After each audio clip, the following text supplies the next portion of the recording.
Hello అండి, నమస్తే. Welcome back to Varshitha's kitchen. నేను మీ శైలజ. ఈరోజు మనం మన శరీరాన్ని నిత్య యవ్వనంగా ఉంచే ఒక మంచి పచ్చడిని తయారు చేసుకుందామండి. మనము సంవత్సరం పాటు నిలవ ఉండే ఉసిరికాయ తొక్కుని ప్రిపేర్ చేసుకొని పెట్టుకుంటాం కదండి. ఆ ఉసిరికాయ తొక్కుతోటి అప్పటికప్పుడు చేసుకుని ఇంట్లో కూరగాయలు ఏమీ అందుబాటులో లేనప్పుడు మనం ఈ ఉసిరికాయ నిలవ తొక్కుతోటి పచ్చడిని ఎండుమిరపకాయలతో ఎలా ప్రిపేర్ చేసుకోవాలో చూద్దామండి. చాలా టేస్టీగా ఉంటుంది. ఇది చిన్నపిల్లల కానించి పెద్దవాళ్ళ వరకు ప్రతిరోజు కూడా ఫస్ట్ ముద్దలో తింటే ఆరోగ్యానికి చాలా మేలు చేస్తుందండి. ఇది తప్పకుండా మన అందరి ఇళ్లల్లో ఉంటుంది కదండి. దాన్ని బిగినర్స్ కోసం ఎలా ప్రిపేర్ చేసుకోవాలో చూద్దామండి. దీంతో నేను మీకు పులిహోర కూడా చేసి చూపించాను కదా. ఈరోజు నిలవ ఉసిరికాయ తొక్కుతోటి ఎండుమిరపకాయలతో పచ్చడిని ఎలా ప్రిపేర్ చేసుకోవాలో చూద్దాం.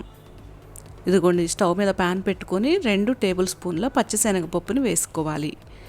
తర్వాత 2 టేబుల్ స్పూన్ల మినపప్పును కూడా వేసుకోవాలి. 2 టేబుల్ స్పూన్ల ధనియాలను కూడా యాడ్ చేసుకోవాలి. 1 టేబుల్ స్పూన్ జీలకర్రని కూడా వేసుకొని, 1/4 టీ స్పూన్ మెంతులను కూడా వేసుకొని, 1 టేబుల్ స్పూన్ ఆయిల్ వేసేసుకొని వీటిని దోరగా వేయించుకోవాలి. స్టవ్ హై ఫ్లేమ్లో పెడితే దినుసులన్నీ మాడిపోతాయండి, పచ్చడి టేస్ట్ మారిపోతుంది. అందుకని లో ఫ్లేమ్లో పెట్టుకొని ఒక 5 నుంచి 10 నిమిషాలు వేయించుకున్న తర్వాత ఈ పచ్చడికి సరిపోయినంత 10 వరకు నేను ఎండుమిరపకాయలను తీసుకున్నానండి. ఇదే పచ్చడిని మనం పచ్చిమిరపకాయలు కొత్తిమీరతో కూడా చేసుకోవచ్చండి. అది కూడా చాలా టేస్టీగా ఉంటుంది. మరొకసారి దాన్ని కూడా నేను చేసి చూపిస్తాను. వీటిని వేయించుకున్న తర్వాత స్టవ్ ఆఫ్ చేసేసి దీన్ని పూర్తిగా మనం చల్లారనివ్వాలి. ఎంతో ఫాస్ట్గా చేసుకోవచ్చండి. నేను మిక్సీ జార్లోకి యాడ్ చేసుకొని ఒక 10 వెల్లుల్లి రెబ్బలను కూడా వేసుకున్నాను పొట్టు తీసేసి. ఈ విధంగా ఒకసారి మనం మిక్సీ పట్టుకోవాలి. చూసారు కదా, ఈ విధంగా మిక్సీ పట్టేసుకొని ఒకసారి స్పూన్ తోటి జార్ లోపల ఒకసారి ఈ విధంగా కలుపుకోవాలండి. ఇలా కలుపుకున్న తర్వాత మనం ముందుగా తీసి పెట్టుకున్నాం కదా నిలవ తొక్కు పచ్చడి ఉసిరికాయ, దాన్ని కూడా ఈ బౌల్తో ఒక బౌల్ తీసుకున్నానండి. నేను దాన్ని యాడ్ చేసుకున్నాను. ఇప్పుడు మరొకసారి మిక్సీ పట్టుకొని తీసి అందులో మనకి గట్టిగా ఉంది అనిపిస్తే ఒక 2 టేబుల్ స్పూన్ వరకు నేను నీళ్ళని యాడ్ చేశానండి. మీ అవసరాన్ని బట్టి నీళ్ళని యాడ్ చేసుకోవాలి. చూసారా, నీళ్ళని యాడ్ చేసిన తర్వాత ఈ విధంగా మిక్సీ పట్టేసుకోవాలి.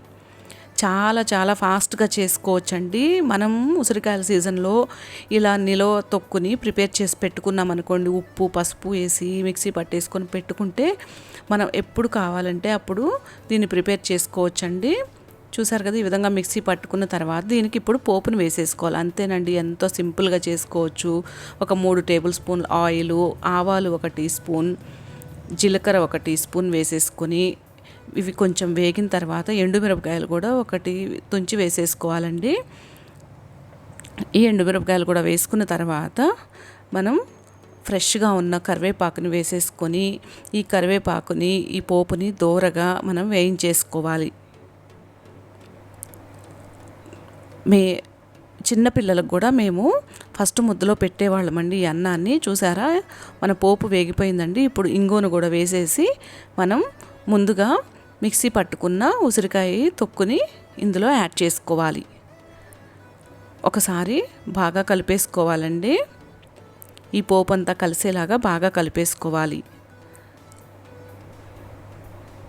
పిల్లలకు కూడా పెట్టొచ్చండి, చాలా హెల్దీ. ఉసిరికాయ ఎంత ఆరోగ్య ప్రయోజనాలు ఇస్తుందో మనందరికీ తెలుసు కదా. ఇదిగోండి, మీరు కూడా తప్పకుండా ట్రై చేయండి ఫ్రెండ్స్.